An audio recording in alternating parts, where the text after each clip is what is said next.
First of all, for those of you who are not familiar with my work, I create multicultural characters, so characters from lots of different backgrounds. So before the present is the new future, a bit about the past is that I grew up in a family that was everything, multiracial, multicultural, black and white, Caribbean, Irish American, German American. There was like Dominican music blasting from, stereo. It was just, there were Christians and Jews. That's a long story filled with intrigue and interfaith guilt and shame. But, it was just, I was totally immersed in this world that was, filled with everybody. And then I went on to the United Nations school, and that just completely... So I began sort of developing these voices and these people, all of whom were loosely based on people I really know. And so, for example, in performing them, I would really try to inhabit them. And for example, I don't really talk like that, but that was one of my people. And I am going to bring a few of my friends, I think of them as my friends, to this stage in the spirit of the idea that the present is the new future in sort of a meta way, because I thought about it, and the future for me, what can be so frightening is that I don't know what's coming. I don't know if that's true for other people, but that notion of, thinking about how we can kind of understand the future and predict outcomes, for me, it's terrifying to not know what might be coming. And so the idea that there are questions that I've never seen that my people are going to answer, and some of these characters have been with me for ages, some of them don't even have names. I don't know what's going to happen. I don't know what's coming. And all I can do is remind myself that I told Chris I'd fly by the seat of my pants, and now that I'm up here, it sort of feels like that dream where you don't have any pants on. And so I suppose I'm going to be flying by the seat of my ass. That said, let's just see who comes out. May we have the first question? Do you ever get headaches from the microchips implanted in your brain? Right. Okay. Well, first of all, I'll just say that I hope you can hear me okay.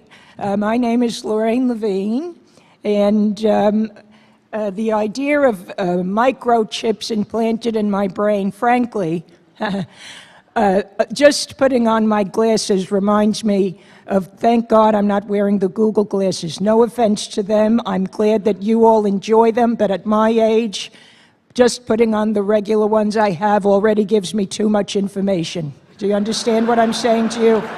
I don't need to know more. I don't want to know. That's it. That's enough. I love you all. You're wonderful. It's fabulous to be here with such big machas again this year. Mwah. Okay, next question. Next, please. Is dating boring now that humans reproduce asexually? Who do we got? Hi, okay, hi everybody. My name is Nereida. I just want to say, first of all, that dating is never boring under any circumstance. But I am very excited to be here right now, so I'm just trying to remind myself that, like the purpose of being here and everything, trying to answer these questions, it is very exciting. But I just need to acknowledge that, Ted, it's an incredible experience right now in the present. I just need to say, Isabel Allende. Okay, maybe it doesn't mean what it means. Of course it means something to you, but to me, it's like another level, okay? Because I'm Latina, and I really appreciate the fact that there are role models here, that I can really, I don't know, I just need to say that. That's incredible to me. And, sometimes when I'm nervous and everything like that, I just need to, say some affirmations that can help me, I usually just try to use the 3 little words that always make me feel better. Sotomayor, Sotomayor, Sotomayor. It really helps me to get grounded. Now I can use Allende, Allende, Allende. And, I just need to say it. It's so incredible to be here. And I knew that we were going to have these questions. I was so nervous. And I was thinking just oh my God. And it reminded me, because I've had some especially since the last time we were here at TED, it was unbelievable. And then right after that, so many crazy things happened. We ended up going to the White House to perform. That was amazing. And I'm standing there. And I was just please don't say, oh my God, don't say, oh my God. And I just kept saying it, oh my God, oh my God.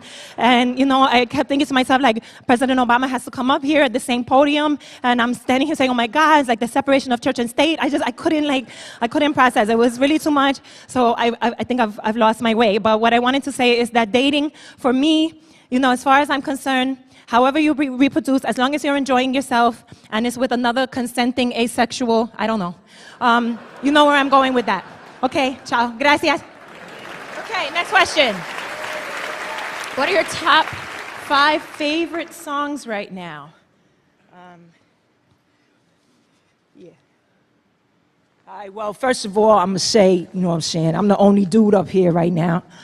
My name is Rashid, and I've never been at TED before, you know what I'm saying? I think Sarah Jones, maybe she didn't want me to come out last time, I don't know why, you know what I'm saying? Obviously, I would be like a perfect fit for TED, you know what I'm saying? You know, first of all, that I'm in hip-hop, you know what I'm saying? I know some of y'all maybe not really as much into the music, but the first way y'all can always know, you know what I'm saying, that I'm in hip-hop is because I hold the microphone in the official MC posture. Y'all can see that right there. That's how you hold it. All right, so you get your little tutorial right there. But when Sarah Jones told me we was going to come up here, I was like, bet, you know what I'm saying? TED, it's real fly. Y'all got a whole lot of dope, you know what I'm saying, shit going on and everything. But she was like, yeah, we're going to have to answer like some random questions. Just like, and I was like, what the hell is that? You know what I'm saying? Just stand up there and answer some random questions. I don't want to, I mean, it's like an intellectual stop and frisk. You know what I'm saying? I don't want to be standing up there just, or getting interrogated and whatnot. That's what I'm trying to leave behind in New York. You know what I'm saying? So anyway, I would have to say my top 5 songs right now is all out of my own personal catalog. You know what I mean? So if you want to know more about that, you know what I'm saying, we could talk about the anti-piracy and all that. But as far as I'm concerned, you know, I believe in Creative Commons. And I think it's real important that, you know, that needs to be sustainable and everything. And I mean, as far as I'm concerned, I mean, this right here, this is an environment I would like to sustain. You know what I mean? But just saying, if y'all interested in the top 5 songs, you need to holler at me. You know what I'm saying? All right? In the future or the present. Yeah. Enjoy the rest of it. Okay, next question. What do we got? How many of your organs have been through?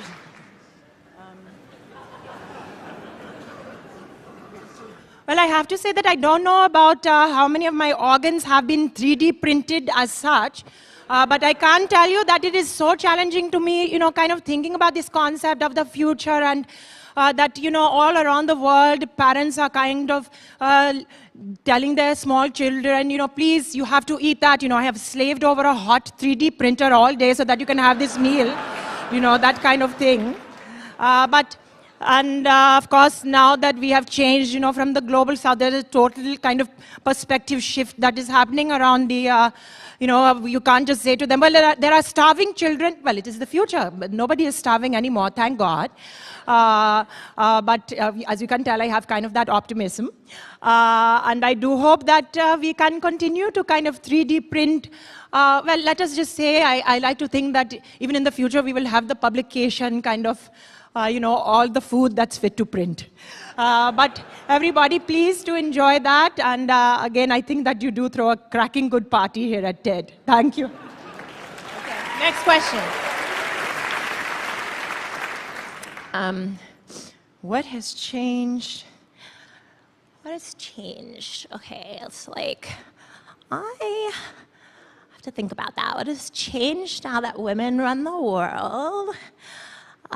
First of all, I just want to say, and my name is Bella, I just want to identify myself, that as a feminist, I really find that you know, because I was born in the 90s and you know, there were a lot of women who were, as far as feminism was concerned, maybe they didn't understand that a feminist like me, I don't think it's required that you have to have a certain kind of voice or a certain way of presenting yourself to be feminist. Because I think that feminism can be really hot. And I think actually that it's really vital and important.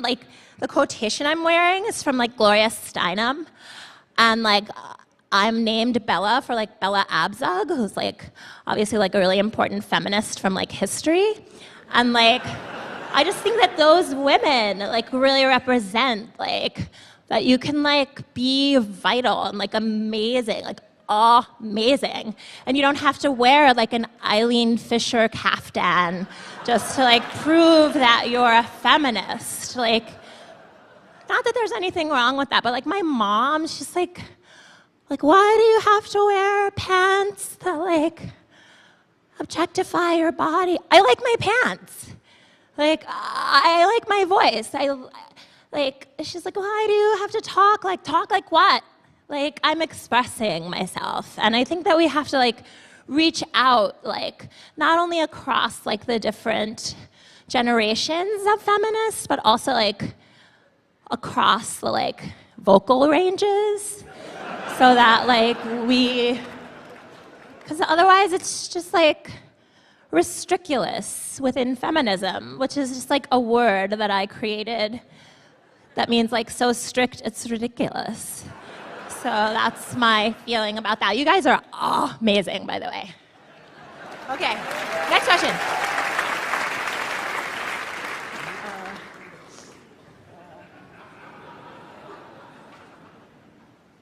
Yeah, you know what? So, my name is Joseph Mancuso. First of all, I just want to say that I appreciate that TED in general has been a pretty orderly crowd, pretty orderly group. You know, I just have to say the whole thing with baldness and, you know, here's the thing. As long as the woman, in my case, because it's a modern world, do whatever you want to do. I don't have any problem with anybody. Enjoy yourself. LGBTQLMNOP. All right?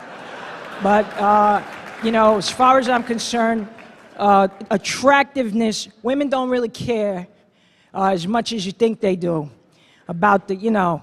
I mean, I remember hearing this woman, she loved her husband, it was the sweetest thing. It's a pretty young girl, you know, and this guy's older. And, you know, she said she would love him even if he had snow on the roof or even if it melted and disappeared altogether. You know, as far as I'm concerned, it's about the love. Am I right or am I right? So that's it. That's it. That's it. I don't got nothing more to say. Keep your noses clean. All right. Next question. Have you ever tasted meat that's not lab grown?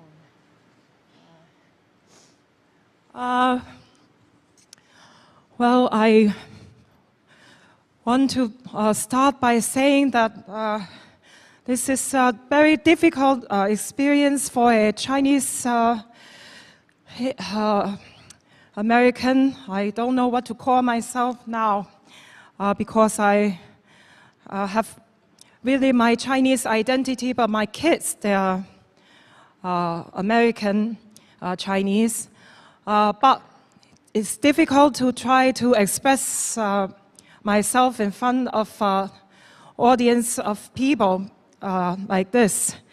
But if I have to give my opinion about meat, I think first the most important thing is to say that we don't have to have perfect food, but maybe it can also not be poison. Maybe we can have some middle ground for that. But I will continue to consider this idea, and I will report back maybe next year. Next. Will there ever be a post-racial world? Thank you for having me. My name is Gary Weaselhead. Enjoy that. I'm a member of the Blackfeet Nation. I'm also half Lakota, but that is my given name. And no, even though it would have seemed like an obvious choice, no, I did not go into politics. Tough crowd. But I always like to just let people know when they ask about race or those kinds of things. You know, as a member of the First Nations community, you know, I'm probably not your typical guy. For example, in addition to being an activist, I'm also a professional stand-up comedian. And, you know, I'm most popular on college and university campuses. You know, whenever they want to do a diversity day or, hey, we're not all white week, you know, then I'm there. Do I think there'll ever be a post-racial world? I think really you can't talk about race without remembering that it is a construct in certain respects, but also that until we redress the wrongs of the past, we're going to be turned around. I don't care if the present is the new future. And I think there's a lot of great people here at TED who are working to address that. So with that, if anything I've said today makes you feel uncomfortable, you're welcome. I think we have time for one more. What's the most popular diet these days? Who's here?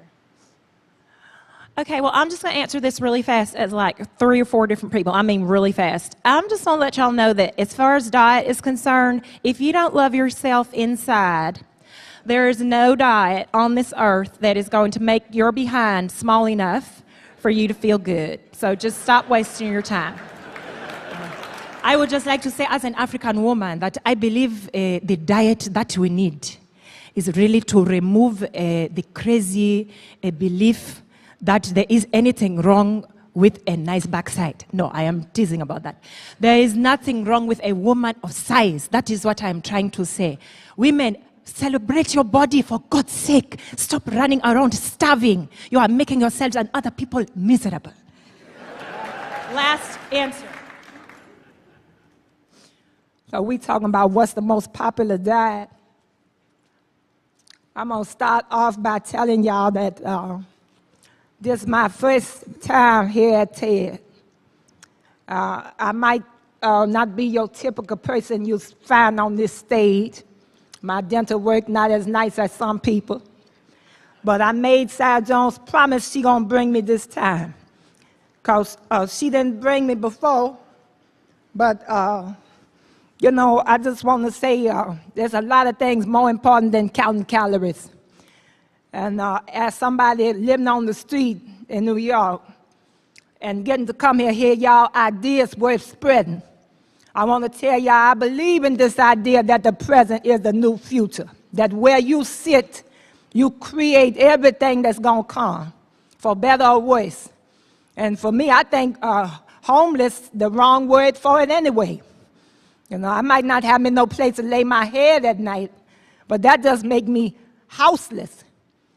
I have me a home. You do too. Find it and try to find yourself in there.